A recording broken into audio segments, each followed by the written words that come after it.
Resolution, morning light. Dawn finds us still entwined on the cushions, the bioluminescent plants having gradually dimmed to a soft, contented glow as the first rays of sunlight filter through the greenhouse glass.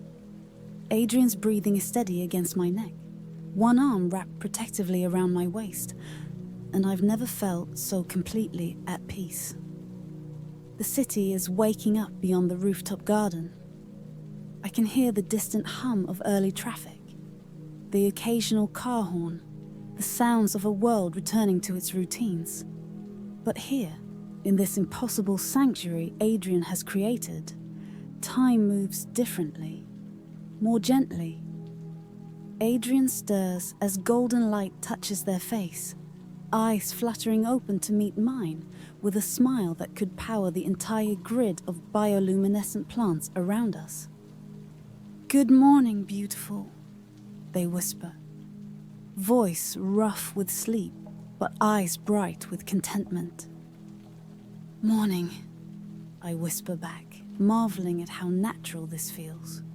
Waking up beside someone I met just hours ago in a rooftop garden that shouldn't exist, after experiencing something that defied every rational explanation I could offer. "Do you have any regrets?" Adrian asks softly, thumb tracing lazy circles on my shoulder. "About last night? About this?" I consider the question seriously, taking inventory of my feelings in the gentle morning light. I should feel overwhelmed, maybe embarrassed by how quickly and completely I fell into this experience. Instead, I feel whole, complete in a way I haven't experienced since I was a child, before I learned to compartmentalize my emotions and guard my heart against disappointment. "None," I say with certainty. "Last night was the most real I've felt in years. Maybe ever." Adrian's smile deepens, and the plants around us pulse with soft warmth, as if they too are content with this development. "I have a confession," Adrian says, propping themselves up on one elbow to look at me properly. "The app where we met, I designed it. Well, I consulted on the matching algorithm." I blink in surprise. "You what?" "I wanted to create something that would facilitate genuine connection, not just surface attraction. The algorithm looks for compatibility in communication patterns, response times, the emotional undertones in how people write."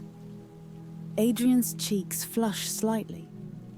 "When your profile came through my personal feed last night, it wasn't random. The system flagged you as a near-perfect match. The revelation should feel manipulative, but somehow it doesn't. Instead, it feels like confirmation of something I already knew, that our connection was orchestrated by forces larger than chance." "So this was all planned?" I ask, not accusingly but with genuine curiosity. "The meeting was facilitated," Adrian clarifies, fingers now tracing patterns on my arm that make me shiver with remembered pleasure.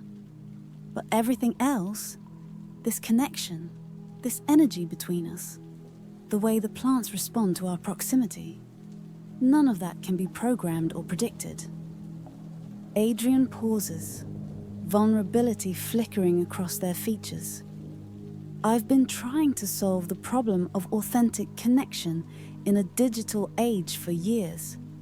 I never expected the solution would be finding someone who makes me want to put away my phone entirely." The honesty in their voice makes my heart flutter. I reach up to touch their face, marveling at how right this feels.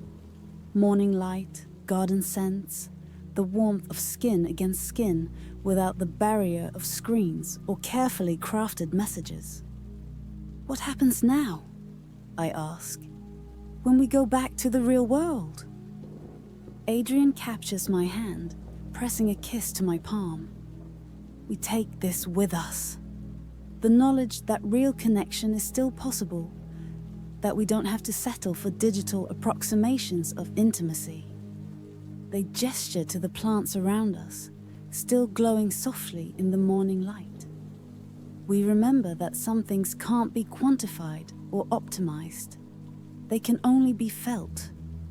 As if summoned by our conversation, Adrian's phone buzzes with notifications, emails, messages, the demands of a world that never really stops. But instead of reaching for it immediately, Adrian looks at me with a question in their eyes. "Coffee?" they ask. "Somewhere without Wi-Fi, where we can talk without screens between us?" I stretch languidly, every muscle pleasantly sore from our night among the stars. I know just the place. There's a little cafe near my apartment that still believes in analog conversations. We gather ourselves slowly, reluctant to leave this magical space, but eager to discover what our connection might look like in daylight. In the ordinary world we'll now see through transformed eyes. As we wait for the elevator, Adrian takes my hand one more time, and the bioluminescent plants pulse farewell around us, their glow a benediction for whatever comes next. "Thank you," Adrian whispers as the elevator doors open. "For what?"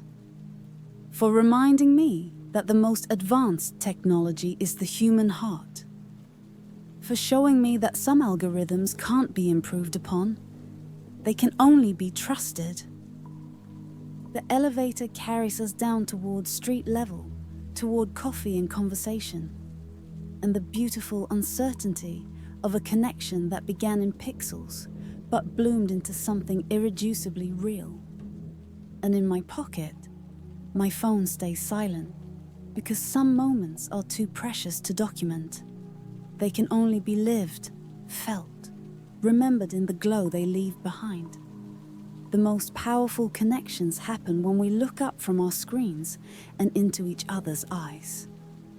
When we remember that behind every profile, every username, every digital interaction is a human heart seeking the same thing we all are: to be seen, to be known, to be loved for who we truly are.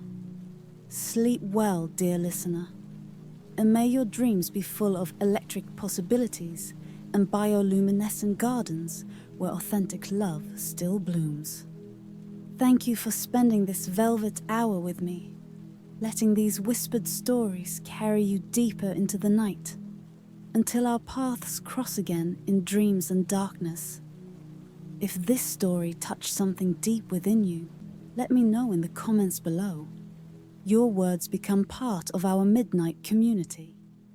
And if you're ready for more velvet nights and whispered secrets, that subscribe button is waiting like a gentle invitation.